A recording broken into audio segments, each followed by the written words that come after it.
수많은 간병인 보험을 비교한다. 그런데 당장 만족할 만큼 괜찮은 곳은 한 곳일 수도 있어요. 잘못 고르면 보험료는 내고 일당은 못 받습니다. 해답은 간단합니다. 이 5가지 기준으로만 고르세요. 그러면 나와 우리 가족에 딱 맞는 곳도 정확하게 도착할 수 있게 됩니다. 간병비 인상에 대한 이슈로 부랴부랴 서둘러서 가입하신 분들도 계실 거고, 대선 공약의 간병비 건보 적용에 대한 공약이 포함되면서 기대감에 잠깐 보류하신 분도 있을 텐데요. 또 어디는 한도를 낮춘다고 하고 또 어디 회사는 올린다고 하고, 사실상 혼탁 그 자체인 간병인 보험 시장에서 정보가 부족한 고객들은 혼란스러울 수밖에 없습니다. 그래서 오늘은 2025년 6월 간병인 보험에 대한 내용을 총 정리해 볼 건데요. 이 5가지 기준으로 비교만 잘 해보셔도 성공적인 간병인 보험을 가입할 수 있을 거예요. 더 많은 사람들에게 공유될 수 있도록 구독과 좋아요 부탁드리겠습니다. 5가지 기준. 첫 번째, 가족 간병이 가능한 회사인지. 둘째, 체증형이 가능한지, 그리고 체증 방식은 어떤지. 세 번째, 요양병원의 보장 한도가 얼마인지. 네 번째, 181일 이상 특약을 통해 1년 동안 보장이 가능한지. 5번째, 보험료는 저렴한지. 이렇게 5가지 기준으로 20개 보험사를 하나씩 소거해 보도록 하겠습니다. 첫째, 가족 간병이에요. 간병인 보험은 크게 간병인 지원 1당과 간병인 사용 1당으로 나눌 수 있는데요. 간병인 지원 1당은 간병인이 필요한 일이 있을 때 가입자가 보험사에 요청해서 간병인을 지원받는 보험을 말합니다. 48시간 이전 보험사에 요청하면 보험사가 알아서 연계된 업체를 통해 간병인을 보내주는 건데요. 덕분에 내가 간병비를 부담할 필요가 없고 물가 상승, 인건비 상승의 영향도 없습니다. 단 갱신형 보험이다 보니 인상되는 보험료로 유지가 어려울 수 있고요. 내 의사와는 무관하게 간병인을 보내주는 방식이다 보니까 나와 맞지 않는 경우 곤란한 상황에 처할 수도 있죠. 반면에 간병인 사용 일당은 내가 간병인을 직접 고용해서 비용을 지출한 뒤에 보험사로 청구를 하면 가입한 보장 한도를 지급해주는 보험인데요. 우선 비갱신형이라서 납입 기간만 채우면 만기까지 보장이 되고 내가 직접 고용하기 때문에 원하는 간병인을 고를 수 있습니다. 단 고정된 금액을 보장받기 때문에 물가 상승, 인건비 상승 등에 대한 한도가 부족하게 느껴지실 수 있죠. 물론 최근엔 시간에 따라 한도가 올라가는 체증형 방식도 있기는 하지만 간병인 지원 일당만큼 물가 상승을 완벽히 방어하긴 쉽지 않아요. 그럼에도 갱신형이라는 위험성을 고려할 때 간병인 사용 일당을 더 추천드리는데요. 무엇보다 간병인 사용 일당은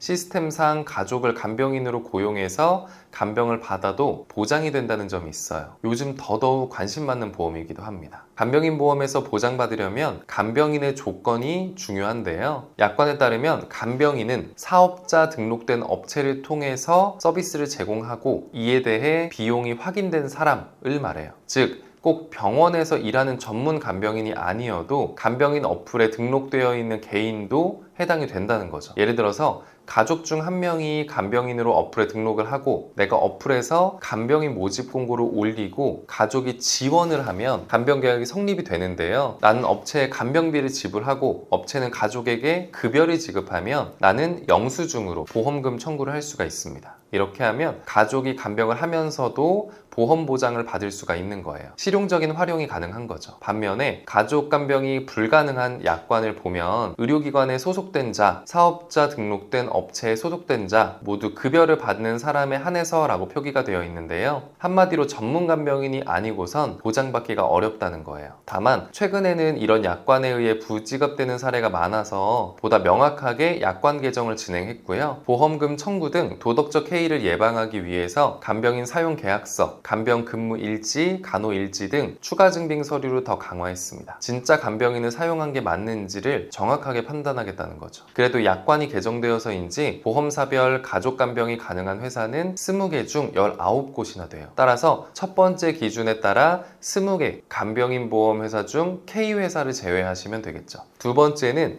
요양병원 한도예요. 앞에 가족 간병이 불가능한 K사를 뺀 19곳의 요양병원 한도를 비교해보면 되는데요. 그 전에 왜 요양병원 한도가 중요한지를 한번 살펴볼게요. 일반적으로 간병인 보험의 담보는 요양병원을 제외한 일반 병원에서 요양병원에서 간병인 사용 시, 요양병원에서 간병인 사용 시, 간호간병 통합 서비스 이용 시 이렇게 세 가지 담보로 나뉘는데요. 여기에서 많은 분들이 일반 병원에서의 한도만 초점을 맞추는 경우들이 많아요. 보통 1인 간병을 사용하기 때문에 부담이 커서 그렇겠죠. 하지만 정말 중요한 건 요양병원이에요. 한 설문조사에 따르면 요양병원을 이용하는 환자와 보호자 90%가 요양병원의 간병비 부담을 크게 느낀다 라고 답했는데요. 요양병원은 일반 병원보다도 장기 입원하는 경우가 많아서 비용 부담은 더 클 수밖에 없어요. 19개사 중 요양병원 한도는 적은 곳은 1만 원에서 대부분 5만 원대 정도로 구성된 걸 알 수 있습니다. 이렇게만 보면 차이가 크지 않아 보이지만 한 달로 환산하면 30에서 150만 원 가까이 차이가 나게 되죠. 한도가 높으면 보험료가 비싸기는 하지만 그럼에도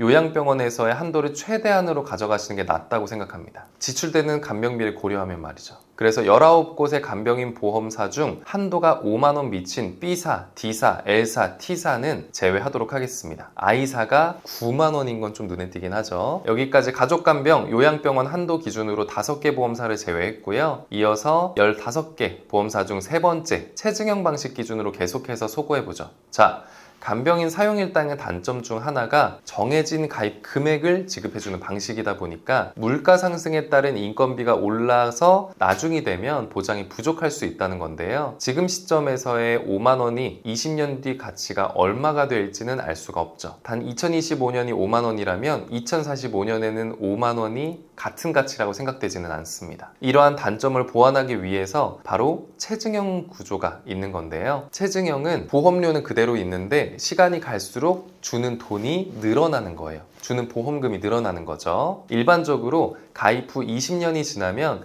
가입 금액이 2배로 오르는 방식을 사용하고 있어요. 당연히 보장이 커지니까 기본형에 비해서는 보험료가 비싸기는 해요. 30세 여성 1급 기준 20년 납 90세 만기 체증형 방식을 살펴보면 최초 가입 시 15만 원인 일반 병원 한도가 5년 지나면 120%, 10년 150%, 15년 180%, 20년 200%까지 오르는 걸 보여요. 기본형과 체증형의 보험료는 약 1.6배 정도 되는데요. 15만 원이 30만 원이 되는 것까지 감안하면 이 정도 보험료 차이는 감안할 수 있다고 생각합니다. 여러 개 가입하면 되지 않냐? 라고 물어보실 수 있겠죠. 하지만 간병인 보험은 업계 한도에 제한을 받고 있어요. 내가 요양병원 한도를 10만 원으로 맞추고 싶어서 간병인 보험 2개를 가입하려고 해도 가입할 수가 없어요. 업계 한도가 5만 원이라서 2만 5천 원씩 2개는 가능할지 몰라도 5만 원씩 2개는 불가능합니다. 결국 물가 상승, 인건비 상승 대비하는 방법은 체증형밖에 없다는 거죠. 자, 그럼 나머지 15개 회사 중 체증형 방식이 있는 회사를 살펴보면요. C, E, J, M, N, O, S사에서만 체증형을 판매 중인 걸 알 수 있어요.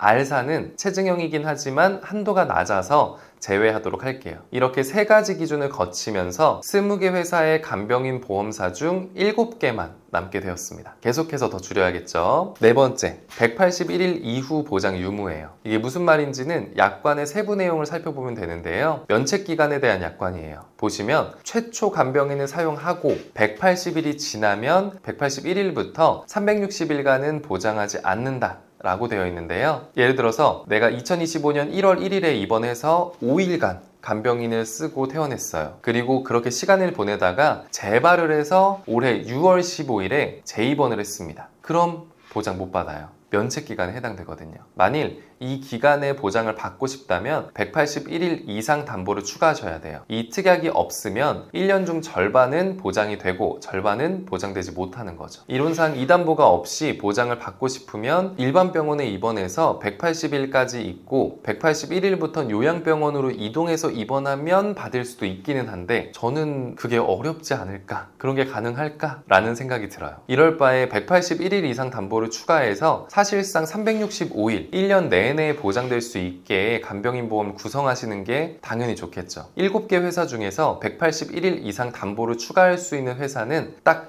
4곳뿐인데요. 단 4곳 모두 일반 병원에서만 가능하고 요양병원에서 181일 이상 담보는 불가능하다는 점은 조금 아쉽지만 이렇게 4가지 조건을 통해서 가족간병 안 되는 곳 하나 빼고 요양병원 한도 5만 원 미만인 곳 4곳 빼고 체증형 안 되는 곳 8곳 빼고 마지막 181일 이상 안 되는 곳 3곳 빼서 남은 회사 4개를 보고 보험료를 결정하시면 되겠죠. 본 광고는 심의 기준을 준수하였으며 유효기간은 심의일로부터 1년입니다.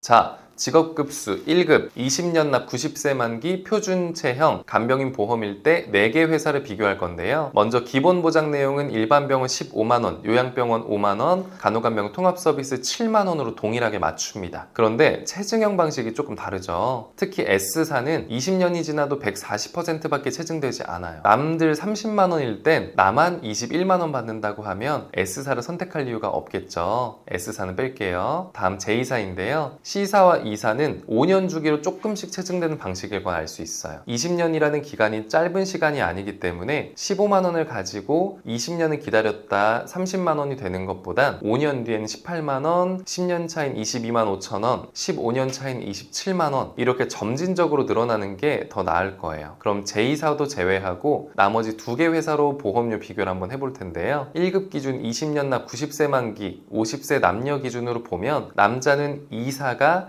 42,910원으로 가장 저렴하고요. 여자분들은 C사가 56,298원으로 제일 저렴하죠. 그럼 연령대별로 한번 비교해 볼게요. 먼저 남자는 E사 20세 25,480원부터 60세 5250원으로 구성할 수 있습니다. 더 주목할 부분은 치매, 뇌혈관, 신경계 질환 같은 특정 요양성 질병의 경우 요양병원 181일 이상도 보장해 준다는 점인데요. 그것도 간병인 지원 특약으로 말이죠. 갱신형이긴 해도 간병인 지원 요양 특정 질병 입원 일당의 보험료가 부담되는 수준은 아니라서 필요에 따라서 추가하시면 될 것 같아요. C사는 C사 기준 20년 납 90세 만기 1급 기준으로 20세는 31,931원, 60세는 60,063원으로 구성하실 수 있는데요. 요양병원, 정신 및 한방병원을 제외한 병원에서 181일 이상 담보를 추가할 수 있습니다. 다만 아쉬운 점은 181일 이상 담보의 경우 15만 원이 아닌 10만 원으로 보장이 조금 적다는 점인데요. 이걸 제외하면 균형 면에선 가장 좋은 회사가 아닐까 싶습니다. 정리하자면 남자의 경우는 E사, 여자의 경우는 C사로 가족간병, 요양병원 한도, 체증 방식, 181일 이상 담보, 보험료 면에서 가장 좋은 회사들이 아닐까 싶어요. 지금까지 나한테 가장 알맞는 간병인 보험사를 고르는 기준 5가지에 대해 알아봤는데요. 간병비는 실손과 국민건강보험에선 지원되지 않기 때문에 사실상 간병인 보험 없이는 개인 사비로 부담해야 하는데요. 이러한 이유로 나이가 어린데도 미리 간병인 보험을 준비해두시는 분들도 계시고 노후에 가족들에게 부담이 되고 싶지 않아서 준비하시는 중장년층 분들부터 어린 자녀를 둔 젊은 부부들 사이에서 많이 관심을 갖고 지켜보는 보험이기도 합니다. 다만 보장이 축소된다는 점은 아쉬울 수밖에 없죠. 그럼에도 아직까지 간병비 보험을 보장해주는 보험은 간병인 보험뿐이라서 간병비에 대한 미래의 부담을 생각해볼 비교적 보험료가 저렴한 30, 40대에서 준비해볼 법한 보험이라고 생각되는데요. 저희 보험신호등에서는 불필요한 보험료의 부담을 줄이고 최소한의 보험으로 최대한의 든든함을 느끼실 수 있도록 32개 보험회사의 객관적인 통계 자료를 통해서 한 분 한 분 상황에 맞춘 합리적인 설계를 보장부터 청구 관리까지 도와드리고 있으니까요. 도움 필요하신 분들 언제든지 연락 주시면 꼼꼼하게 상담 도와드리겠습니다. 오늘 영상 도움되셨다면 구독과 좋아요 한 번씩 부탁드릴게요. 감사합니다.